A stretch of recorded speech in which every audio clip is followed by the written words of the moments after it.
50% duty cycle ఎందుకు important అంటే clock timing stable గా ఉంటుంది, సింక్రనైజేషన్ ఇంప్రూవ్ అవుతుంది, డిజిటల్ సర్క్యూట్స్ ప్రాపర్లీ పనిచేస్తాయి. ఇంప్రాపర్ డ్యూటీ సైకిల్ ఉంటే టైమింగ్ ఎర్రర్స్ వస్తాయి, సిగ్నల్ గ్లిచెస్ వస్తాయి, పవర్ కన్సంప్షన్ పెరుగుతుంది. అప్లికేషన్స్ చూద్దాం.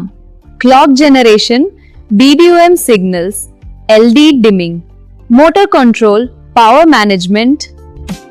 ప్రాపర్ డ్యూటీ సైకిల్ లేకపోతే VLSI క్లాక్ స్టేబుల్ గా పనిచేయవు. లాస్ట్ వీడియోలో క్వశ్చన్ కి ఆన్సర్ చేశారు. I will explain you. 50% duty cycle ని ఐడియల్ క్లాక్ సిగ్నల్ ఎందుకంటారు?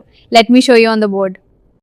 50% డ్యూటీ సైకిల్ ని ఐడియల్ క్లాక్ సిగ్నల్ అంటారు ఎందుకంటే ON time and of time equal గా ఉంటాయి, క్లాక్ టైమింగ్ స్టేబుల్ గా ఉంటుంది, ఫ్లిప్ ఫ్లాప్స్ ప్రాపర్లీ ట్రిగర్ అవుతాయి, సింక్రనైజేషన్ బెటర్ అవుతుంది, టైమింగ్ ఎర్రర్స్ అండ్ గ్లిచెస్ తగ్గుతాయి, డిజిటల్ సర్క్యూట్స్ రిలయబుల్ గా పనిచేస్తాయి. సింపుల్ గా చెప్పాలంటే 50% డ్యూటీ సైకిల్ ఈ perfect balance between on and of time.